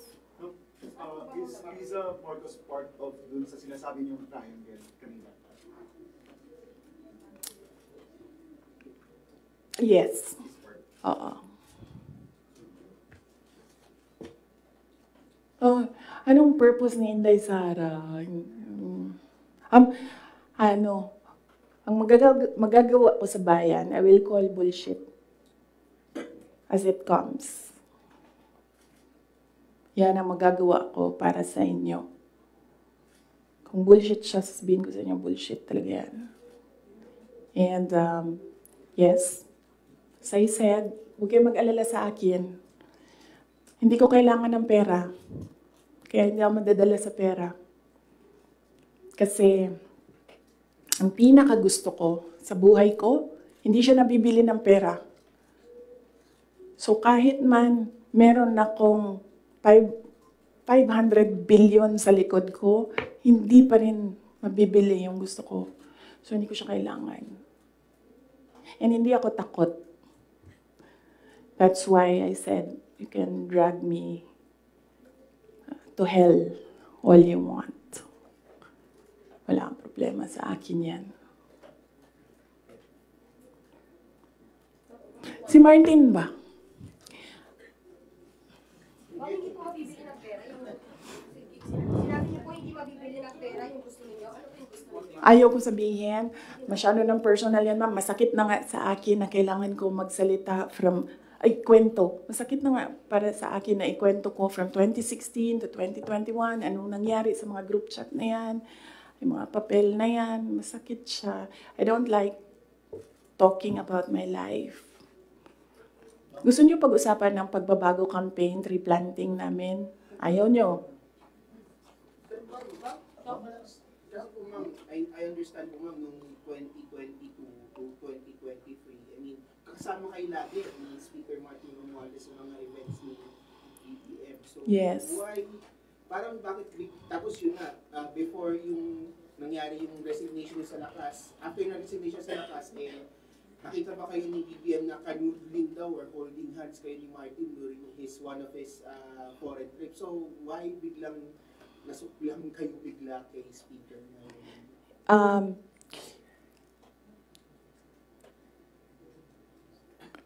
At the time, na-ambush niya ako ni Martin. Tingnan mo yung footage. Di ba nakaganyan yung kamay ko? Kasi hinihila ko yung kamay ko. Hindi ko naman siya mahila pag ganyan, di ba? Nilalagyan ko ng force kasi hinihila ko. Hinihila din niya.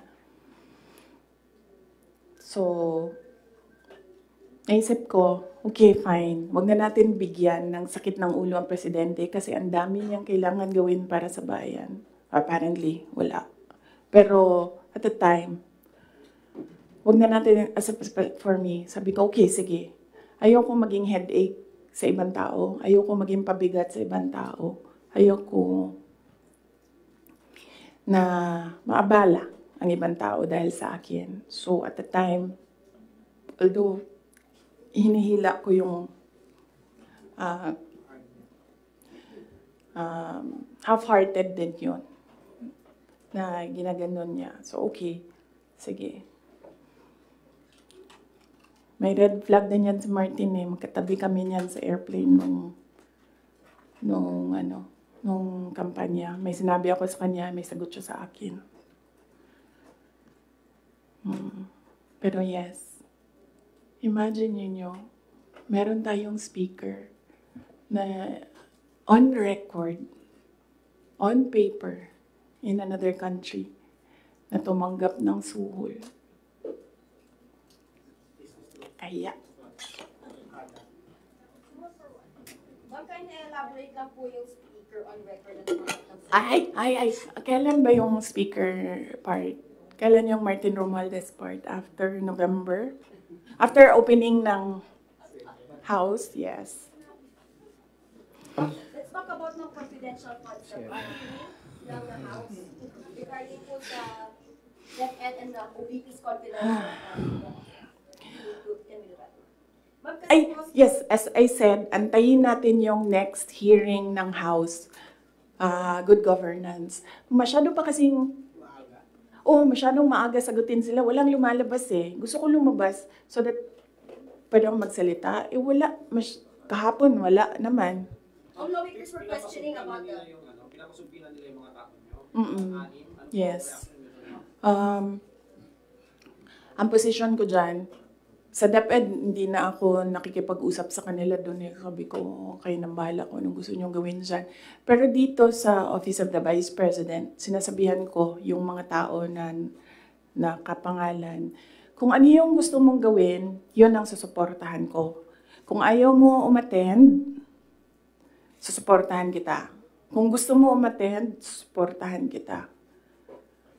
Hindi ko pipilitin kung ano yung dapat mong gawin. Mag-decide ka, and then kung ano yung path,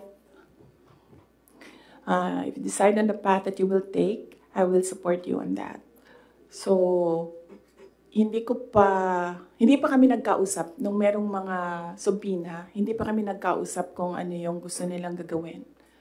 Basta sinabihan ko sila, I will be with you every step of the way. Sinabihan ko din sila, kung ang decision mo ay magpa-detain, sinabihan ko din sila, sasamahan kita doon sa loob ng detention. Walang problema yan sa akin. Kasi hindi naman lahat ng mga tao kasi sanay sa pressure, sa stress. Hindi sila sanay sa mga ganyan na ilalagay ka sa national TV, papahiyain ka. Hindi lahat ng tao nakakapag-isip ka agad kung anong gagawin, kung anong sasabihin. So some of them really are saying na pa-detain na lang ako. And then sabi ko sa kanila na okay, walang problema yan. Samahan ko kayo sa detention. Sorry, on the issue of budget naman, since parang final na sa House part ng 733 million, what would that mean for the OVP satellite offices? Would that mean like total shutdown of the 10 OVP satellite offices? Inaantay namin yung GAA. So, pag nandyan na yung General Appropriations Act, alam na namin kung ano, ilan. And then meron na kaming mga options ngayon. Unfortunately, hindi namin siya ma-finalize kasi yung mga options namin kasi hindi namin talaga nakikita kung ano yung nasa batas. Hindi pa kasi batas yung GAB.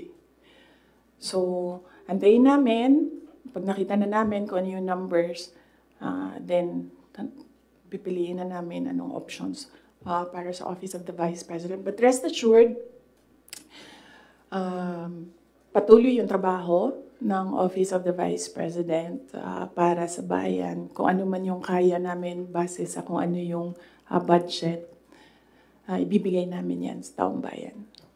Kindly explain lang po. Last question, please. Sa Good Government Committee hearing, lawmakers were questioning po about the 16 million pesos po na ginasta ng OVP, pati po ng confidential funds ng 2022 po, na nagasta 11 days para daw po sa rental ng safe houses. One lawmaker even asked po na yung 5 million naman po na nagastos ng 2023 sa third quarter po ng OVP confidential funds, nagastos lang po sa loob lamang, sa loob ng 79 days. So parang nakakapagtaka rin daw po sila na bakit yung 16 million pesos nagastos po sa loob lamang ng 11 days.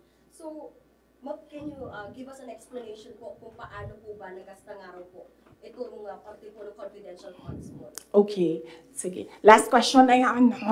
Last question na yan. Last question. Okay. Unang-una, nag-explain kami lagi sa Commission on Audit kung paano ginastos yan. Lahat ng hiningi ng Commission on Audit, binigay namin.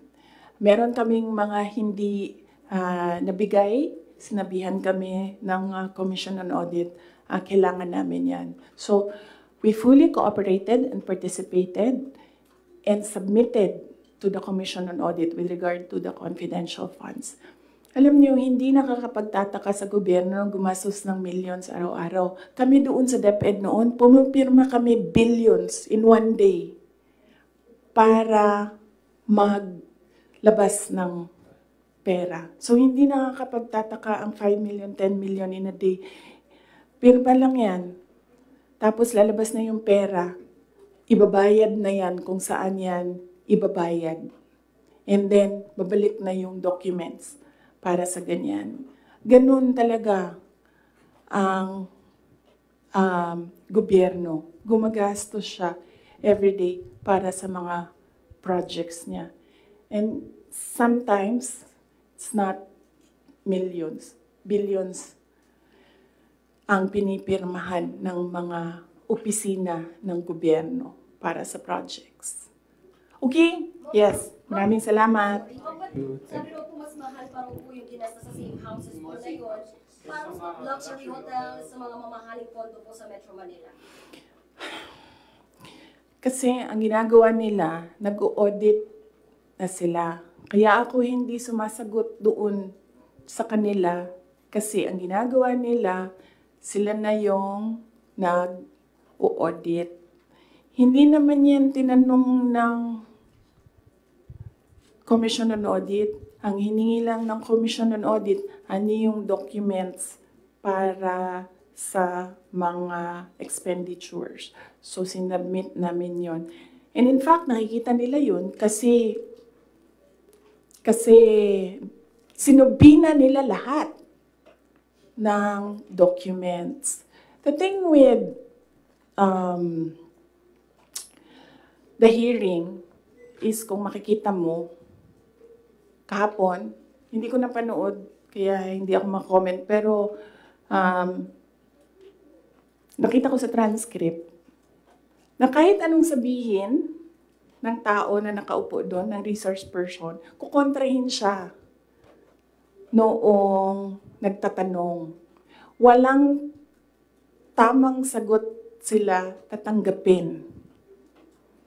Kahit yung COA na mismo ang nagsabi kung ano yung trabaho niya, hindi nila tinatanggap na sagot.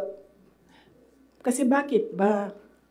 Kasi nga, sa simula, sinabi ko, gusto nila mag-impeachment.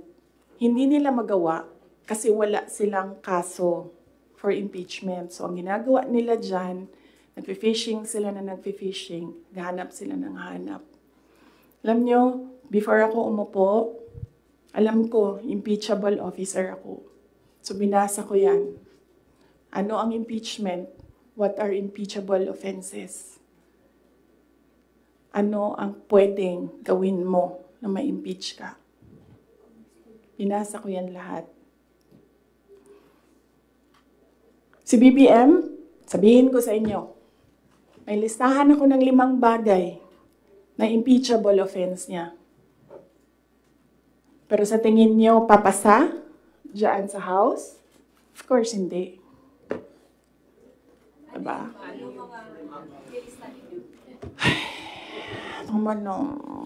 Last question. Last Hindi ba question. kayo napapagod? I mean, Last question. grabe ang energy ninyo. Hindi.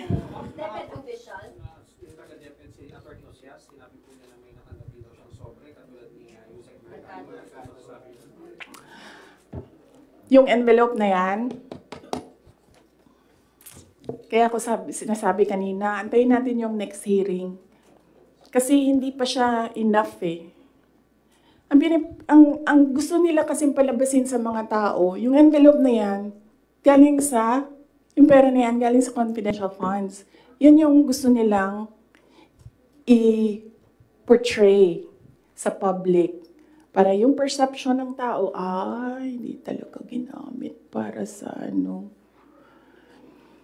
Pero kasi, para sa akin, kulang pa siya. So, inaantay ko yung next hearing. Bago ko pag-usapan yung envelope na yan, kasi kasama yan dun sa triangle. Yes. No. Hindi yan sagot sa tanong mo. No, I will not answer questions anymore. Yes. Marian. Thank you. Thank you. Thank you. Meron daw pinasang certification ng DepEd na galing sa mga soldiers na pinapalabas na yun sa youth leadership. Totoo ba yun, ma'am? Ginamit ko yung... Hindi ginamit ang confidential funds sa AFP. Hindi din siya ginamit sa YLS. Ginamit siya supporting information doon sa mga areas kung saan may nakuha na reports na at risk ang mga bata. Walang binigay na CF sa AFP. Walang binigay na CF sa YLS. Yung YLS lang ang tinanong. Sinabi namin, ito yung areas at risk. Sabi na yung AFP, okay, gawa namin ng paraan. Based on information we gathered doon sa baba. Antayin natin yung next hearing. Antayin natin kung ano yung sabihin doon. Tapos isa-isahin natin siya. Okay.